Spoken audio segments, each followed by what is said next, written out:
Bapak, Ibu, saudara-saudara sebangsa setanah air yang saya hormati, saya muliakan.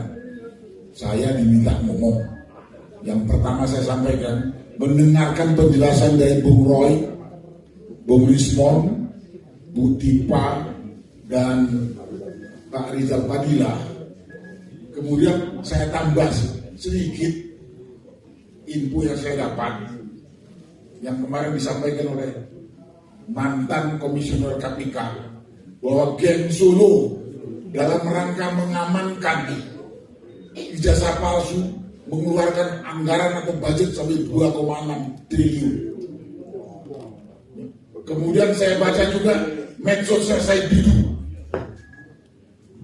bahwa geng Solo sekarang sedang mengerahkan semua kekuatan dengan mengerahkan Parcok Polri, katakan Polri, ya bilang Parcok, para juru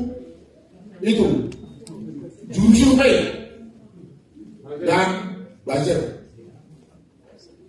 Dari situ saya menyimpulkan pendapat saya pribadi dan saya berani bertanggungjawabkan, karena kalau saya masuk UI ada teman saya Pak, bahwa Jokowi itu tidak punya ijazah, kalau berada palsu. Karena itulah saya sekarang dukung gerakan dari 4 pengejar kejujuran. Saya katakan bukan mengejar ijazahnya Jokowi, mengejar kejujuran. Karena Jokowi ini udah 20 tahun menipu kita. Dan kelakuan Jokowi ini sangat menghina bangsa, sangat merendahkan bangsa Indonesia yang jumlahnya hampir 280 juta dengan tipu-tipunya yang begitu apa ya? Begitu menjijikan. Mau nggak kita direndahkan sama dia? Karena itu kalau sekarang saya mendukung Mas Roy CS itu, karena saya selama ini rasanya direndahkan dan dihina sama manusia yang namanya Jokowi ini. Ini yang harus saya tuntut. Saya nggak mau direndahkan seperti itu. Dan saya yakin ini benar, karena saya dukung. Itu berkaitan dengan tim yang sedang katanya mengejar ijazah Jokowi. Kalau saya katakan mengejar kejujuran, karena selama ini memang Jokowi tukang tipu sudah hampir 20 tahun. Wali kota pakai Dr. Andes, begitu masuk DKI jadi insinyur, begitu jadi presiden nggak jelas. Sekali lagi ini penghinaan, merendahkan cita bangsa Indonesia. Ya, itu yang pertama saya sampaikan. Jadi saya yakinnya kita Jokowi tidak punya ijazah dan dia nipu kita. Itu harus kita minta dipertanggungjawabkan. Kecuali bapak ibu yang suka ditipu dia, saya tidak. Itu yang perlu saya sampaikan pada kesempatan ini. Kemudian berkaitan dengan deklarasi Forum Purnawirawan TNI yang dideklarasikan tanggal 17 April kemarin. Di situ ada 8 poin. Satu, jelas kita menyarankan kepada Presiden Prabowo untuk kembali ke Undang-Undang Dasar 1945 asli sebagai tatanan kehidupan bernegara. Kemudian 2, 3 sampai ke 8. Yang ke-8 kita menyarankan agar Presiden Prabowo melalui MPR memakzulkan Gibran. Tadi kalau saya ingat Pak Muslim Arbi yang mengatakan melanggar hukum. Kalau menurut saya, dan ini sudah saya sampaikan waktu saya menghadap ke DPD RI bersama Bung Roy, Dr. Tifa dengan Pak Rizal Padilla. Gibran ini jadi wapres melanggar konstitusi dan administrasi.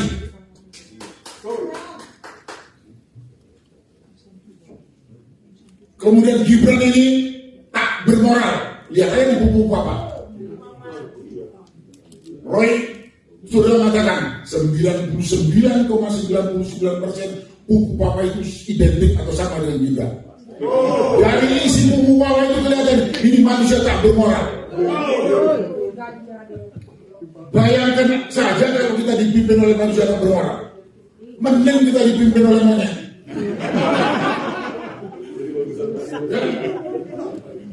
Mending bisa kita atur. Nafsunya monyet seberapa sih? Sebesar perutnya doang. Yang ketiga, Gibran ini secara intelektualitas blow on.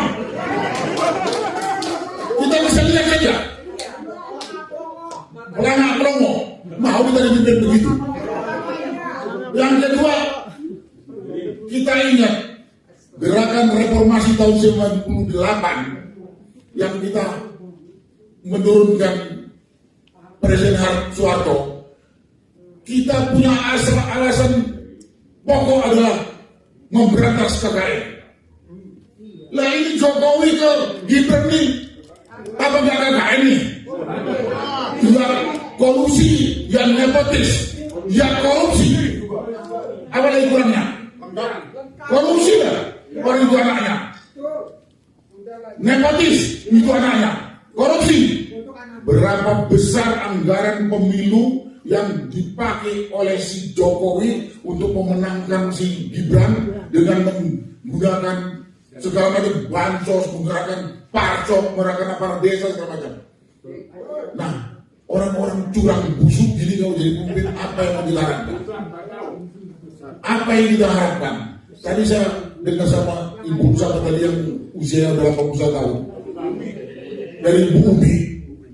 Kami sekarang yang sudah kepala 7 lewat atau kepala 8 berjuang bukan ada kepentingan pribadi kita, tapi mengamankan dan menyiapkan anak cucu kita. Jangan anak cucu kita ini menderita dari kita, lebih menderita dari kita. Presidennya jangan atas. Wah, lebih parah lagi. Lebih parah lagi. Karena pada kesempatan ini saudara-saudara sebangsa setanah air yang masih punya kehormatan, masih punya harga diri, masih punya malu. Mari kita bersuara, bergerak. Tadi Pak Slamet katakan, kalau upaya-upaya konstitusional seperti ini enggak, ya kita turun semuanya. Bersuara. Ya apa boleh buat? Apa boleh buat? Kalau dengan sopan santun persuasif dia didengar, kita ini bukan kambing mau dijajah dia.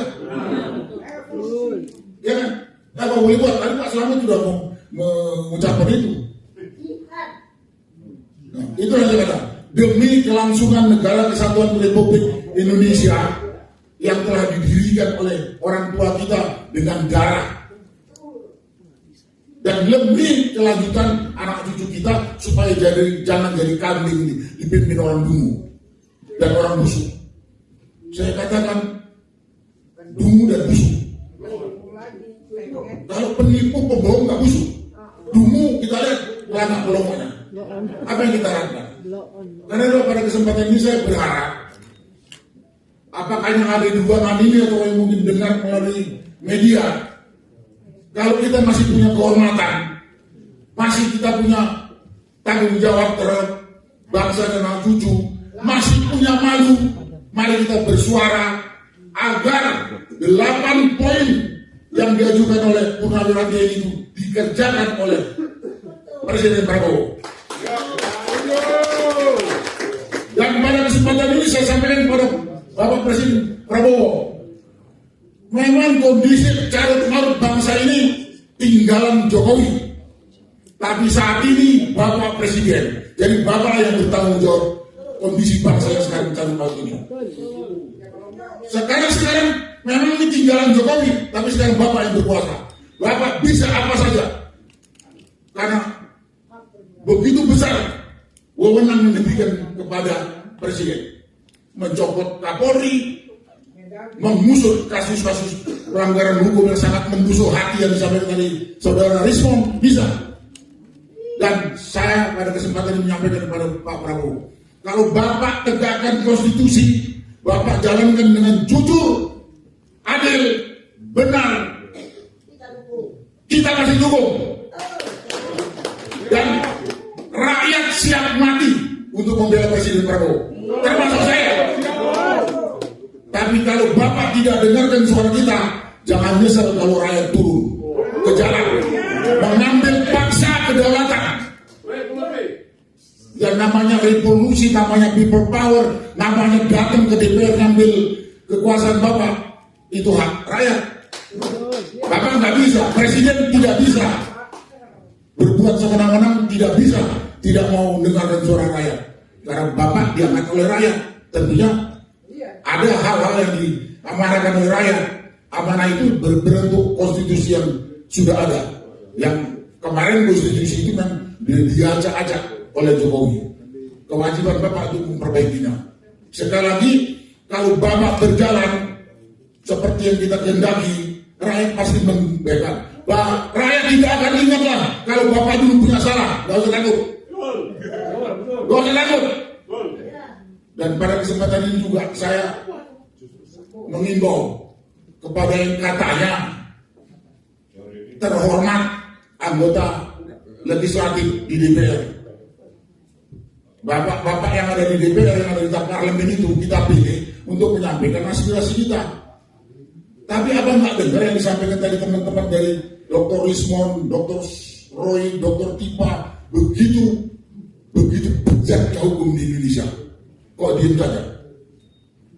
Jadi sama eksekutif dan legislatif itu bertanggung jawab terhadap kondisi bangsa yang sekarang kacau balau. Hanya orang buta dan tuli yang nggak bilang kalau kondisi bangsa ini sedang tidak kacau balau. Itulah yang bisa saya sampaikan pada kesempatan ini. Ya, saya sampaikan, saya dukung kelompoknya Bung Rismon. Saya yakin benar ini kita ngadepin orang gila. Logikanya, ngapain dia keluarkan duit segitu banyak kalau dia punya ijazah? Sederhana banget, sangat sederhana. Karena dia bajingan penipu yang tidak punya, ya seperti itu. Dan pada Pak Prabowo, sekali lagi, Bapak pemegang kekuasaan tertinggi saat ini di sini. Walaupun ini calon manut tinggalan Jokowi, tapi sekarang Bapak yang bertanggung jawab. Jangan biarkan tambah calon manut. Kepada anggota parlemen di DPR RI, jangan cuma diam menikmati hidup. Bapak diangkat, digaji oleh rakyat, diberi kepercayaan untuk menyampaikan suara rakyat. Itulah suara dari pikiran saya, dari hati saya. Mudah-mudahan didengar. Kalau tidak didengar, ya kita cari cara lain untuk menjaga negara kesatuan Republik Indonesia yang kita cintai. Terima kasih.